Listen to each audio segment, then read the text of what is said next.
The Eastern Conference is done. We're in the NBA Finals, and those dastardly Miami Heat are back in the finals. What lessons the Magic can learn and what echoes of history came from the Boston Celtics. Plus, we'll talk about clutch growth because that's important for the playoffs, and a debate that popped up about Dwight Howard. Let's get to it on today's Locked On Magic.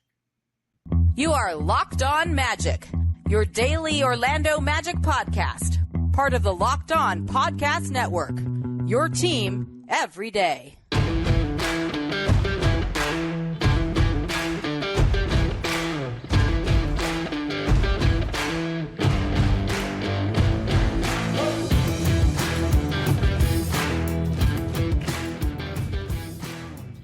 And you are indeed Locked On Magic. Today is May 3rd, 2023. My name is Philip Rossman. I'm the expert and site editor over at OrlandoMagicDaily.com. Of course, follow me on Twitter at PhilipRR_OMD.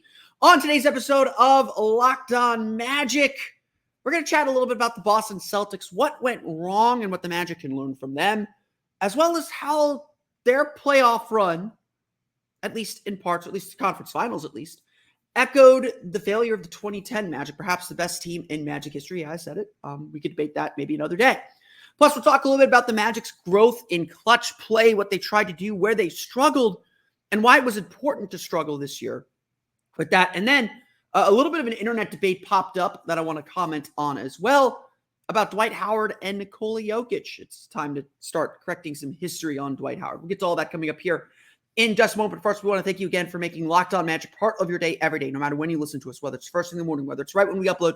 We truly appreciate you making Locked On Magic part of your day every day. Remember this great Locked On podcast covering every single team in the NBA. Just search for Locked On and the team you're looking for, the Locked On Podcast Network. It's your team every day. Today's podcast is also brought to you by Gametime. Download the Gametime app, create an account, and use code LOCKEDONNBA for $20 off your first purchase. Last-minute tickets, lowest price, guaranteed. The Eastern Conference playoffs are officially over. The Miami Heat with a dominant win over the Boston Celtics in Game 7 to make their way to the NBA Finals. Game 1 will be Thursday in Denver, and we will do a little bit more of a finals preview. I'll give you my finals prediction once I decide how much I want to get burned by my freezing cold takes on Thursday's episode of Locked On Magic. So we'll talk finals. I think it's really important, as I've said throughout the playoffs, I think it's really important to still talk about the playoffs. I think it's really important, especially for a team like the Magic.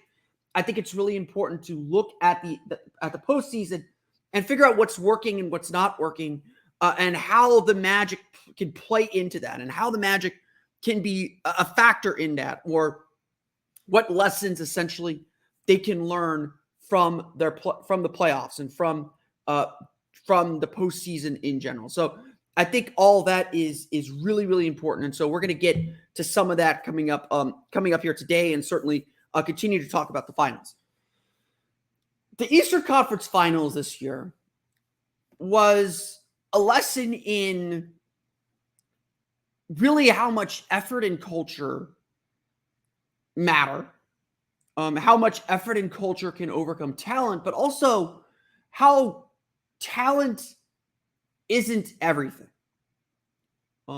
It was a weird Eastern Conference Finals. Because if you look on, like everyone's criticizing ESPN for their stats saying even with down in a 3-0 hole, the Celtics were favored to come back, and obviously that nearly happened. All of that was based off of regular season data. And the Celtics in the regular season were one of the best teams in the league.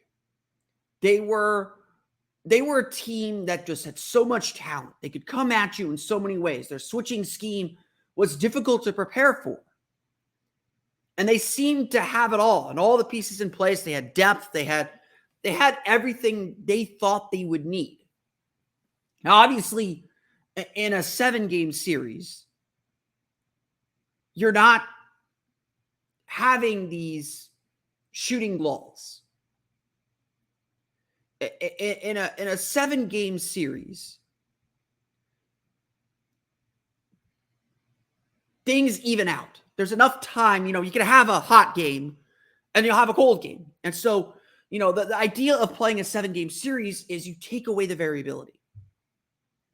And so I think it's telling that Boston had 2 of its worst 3-point shooting games of the season in this series and in the key games. So at the end of the day, Boston, I don't think they were confident in what they were doing. At the end of the day, Boston was unsure of itself. And when pressure got applied to the Celtics, when they had, in every playoff run, you're going to have moments where you're on the edge.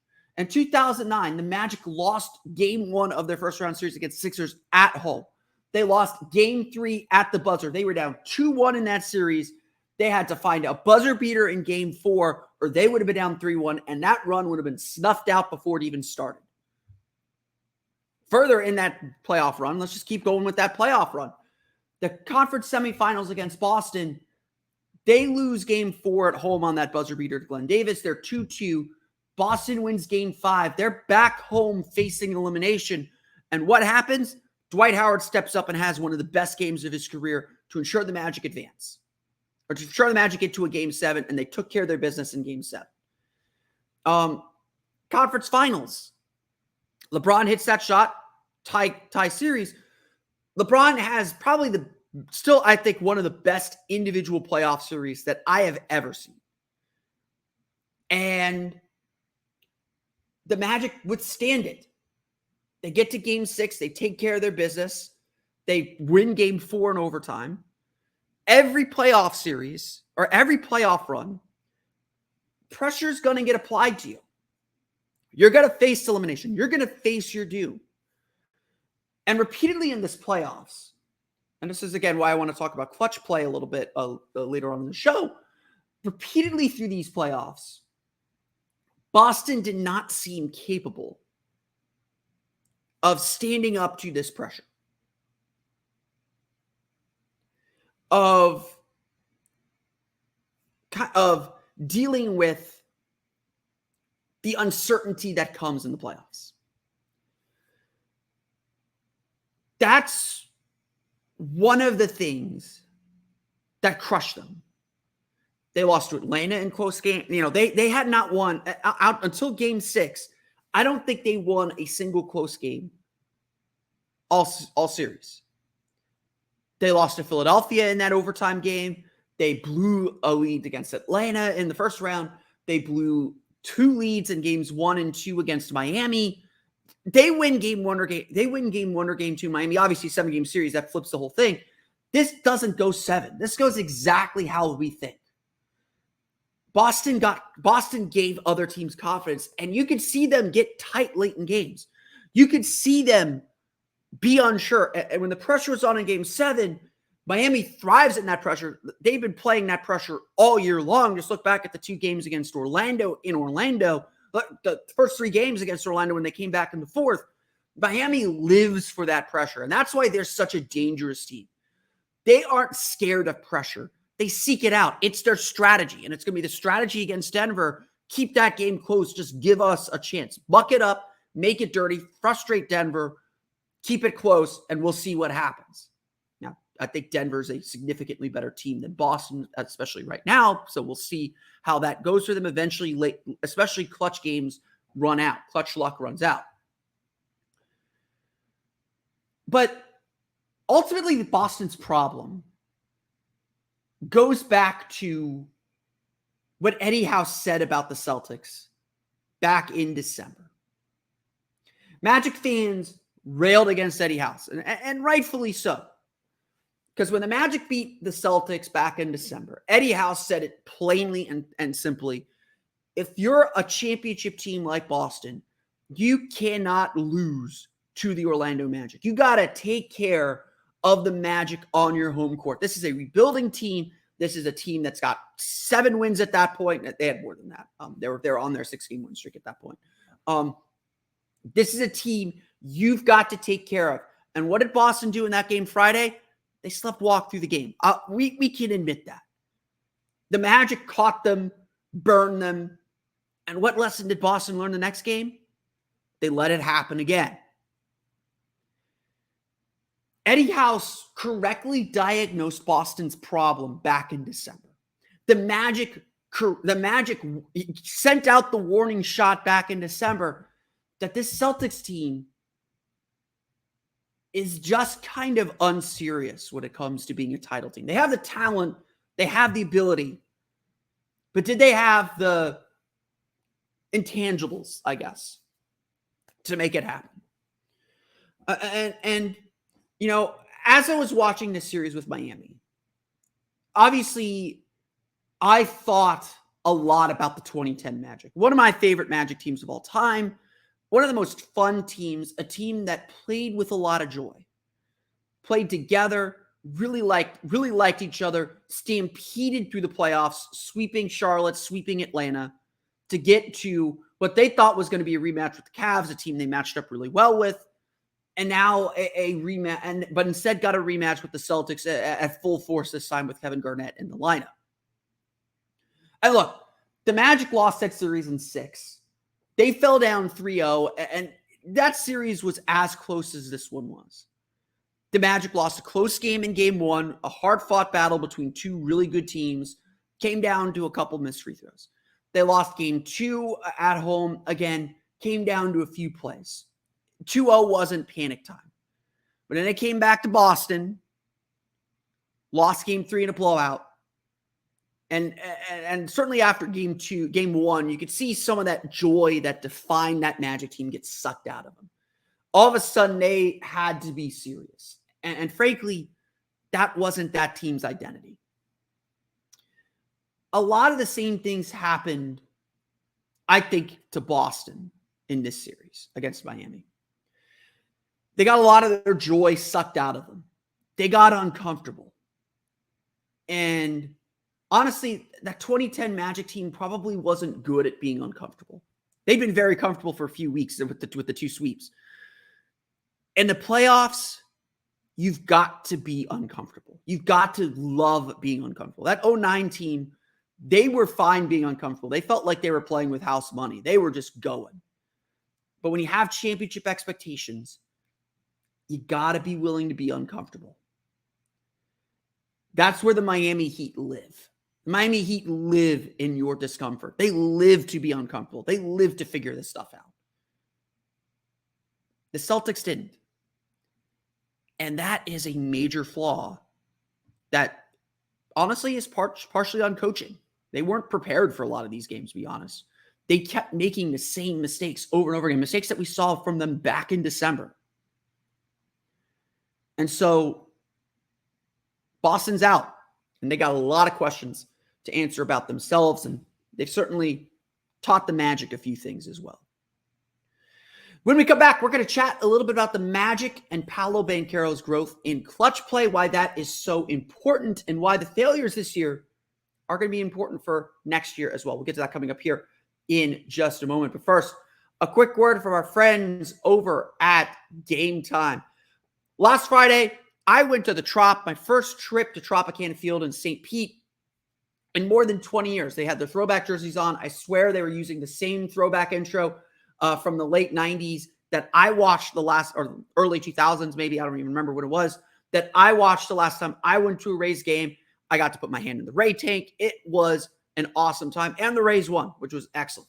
How did I get my tickets? Well, I went to Gametime. And it was really, really simple to get my tickets and get my opportunity to go see the best team in baseball play against the Los Angeles Dodgers. It was a great time. We got to get tickets right behind home plate.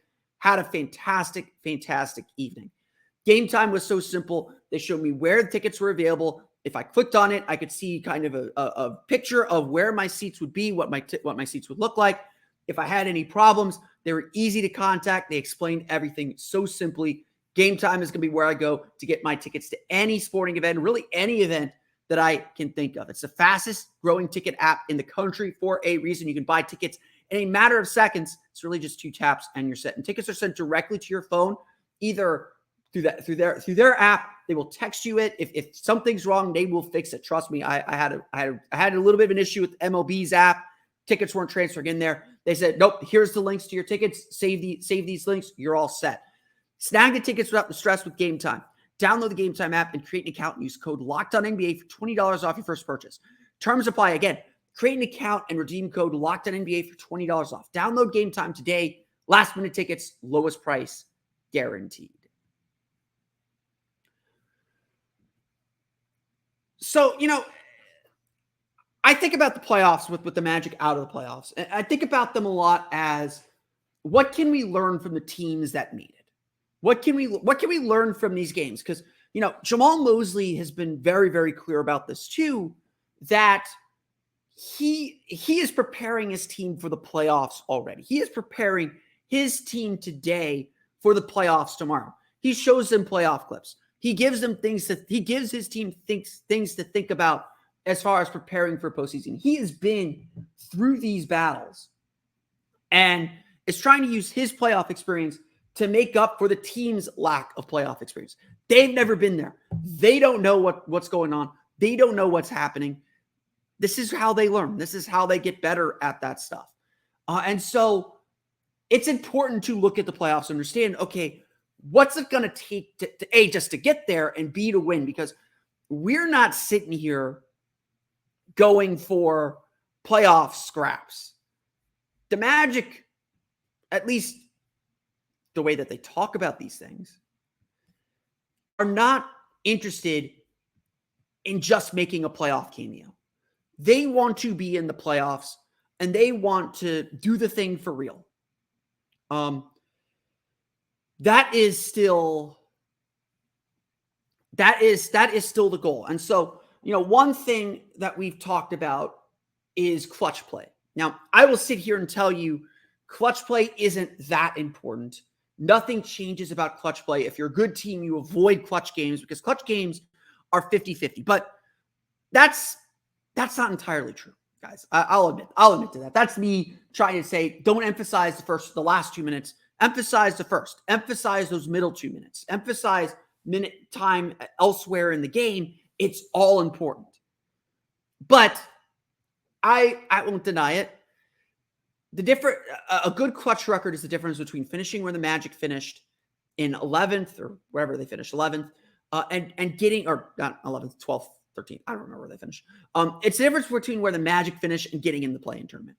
It's the difference between a 9 seed and a 6 seed. It's the difference between getting out of the first round, getting to the second round. Clutch play does matter. If you can turn a coin flip game in your favor, if you can turn more coin flip games in your favor than you don't, you're going to have a good chance of winning. You're going to have a good chance of playing well, of doing well.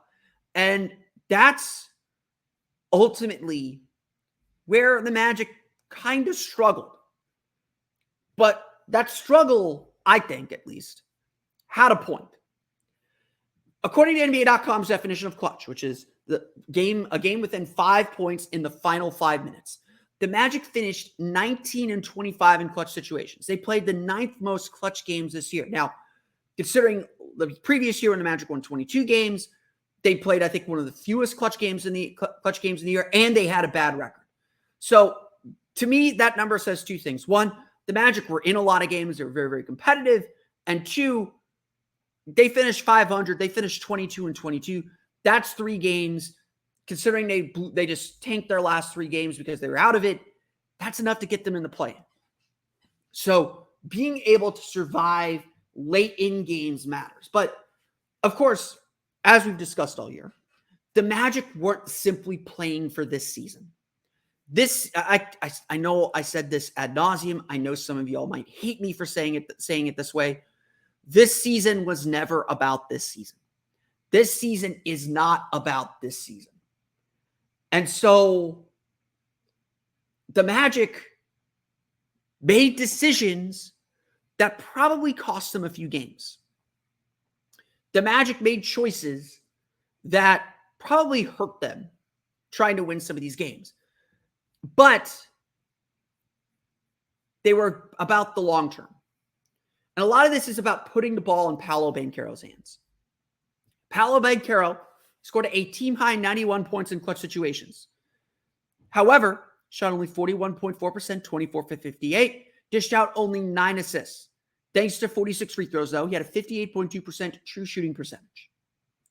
The Magic were happy to give Paolo the ball late in games, just as they were happy to give Franz Wagner the ball. He led the team in clutch field goal attempts, but shot just 38.8%, 26 for 67, and made only 6 of 33 pointers in clutch situations. Scored a total of 75 points. Again, those are your two top field goal shooters in clutch situations. The Magic gave their young guys the ball and allowed them to make mistakes. That means for Paolo and for Franz, understanding when to take a pull-up, when to drive to the basket, when to try and score at the rim, when to try and drive but dish out. Neither of them had a lot of assists. It's understanding and getting reps in those situations so that when we do get to a game 4, down 2-1, and you need a win, and you need a basket, those guys will be ready. They'll have seen these situations. It won't be new. Because if the Magic were trying to win a lot of these games, Markelle Fultz was the clear choice to have the ball late in games. He was third in total points with 72, almost as many as Franz. Shot 59.1%, 26 for 44, with 17 assists. No one had more assists in clutch situations than Markelle Fultz. Just watching those games, like he was a big reason why the Magic won the Heat game in overtime back in March. Watching those games, Markelle Fultz was the better engine to generate and drive offense. He is that dude. He is that guy. And so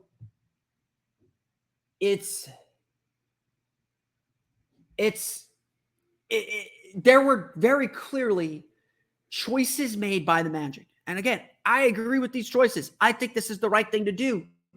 Very clearly choices made by the Magic to put the ball in the hands of their future. And we saw this grow as the season went on. You know, the Magic did a very good job. They have this matchup advantage. They have these big forwards who can handle the ball and get to the basket. They were happy to run high pick and rolls and let them try and attack the basket. And you look at a lot of the big clutch situations, they made it to the basket more often than not. They put themselves in a position to score.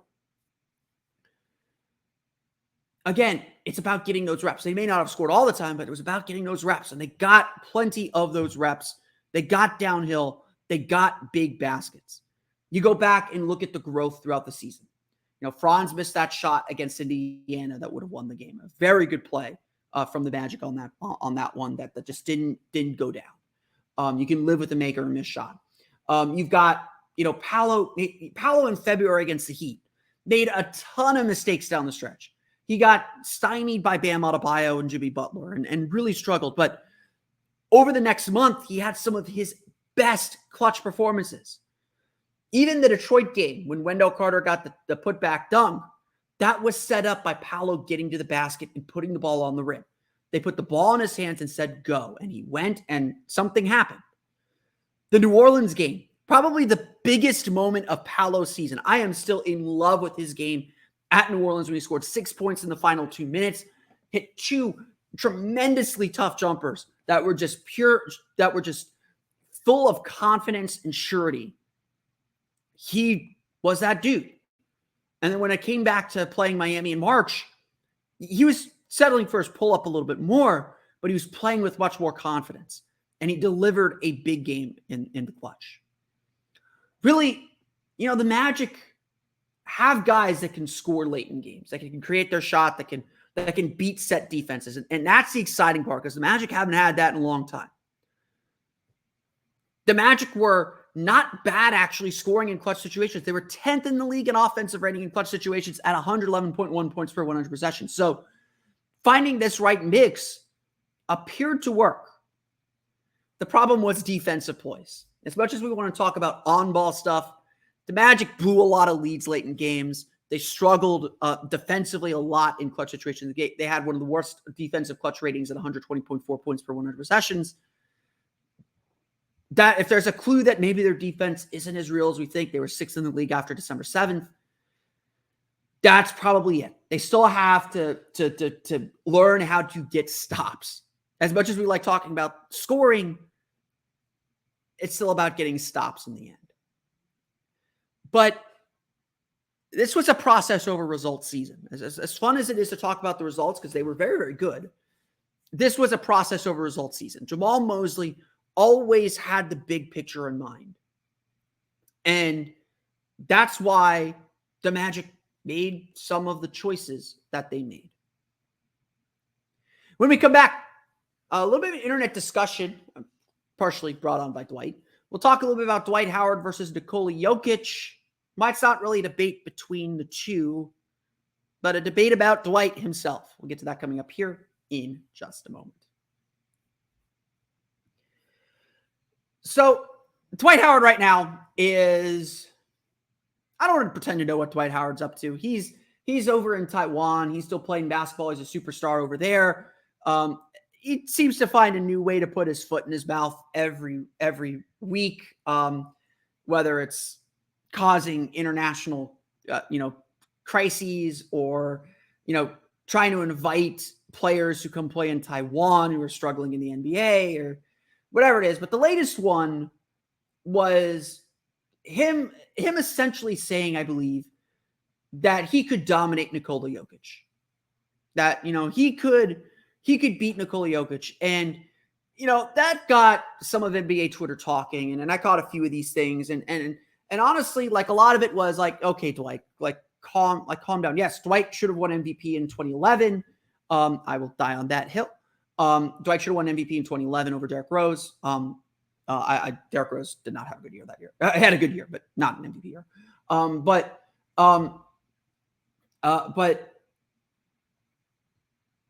Dwight was not Nikola Jokic. He was not doing the things that Jokic was doing.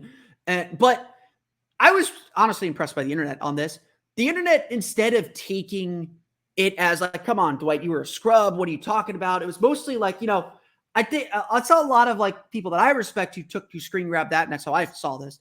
And they said, I think Jokic is probably better. And I would agree with that. And I'm a big Dwight fan.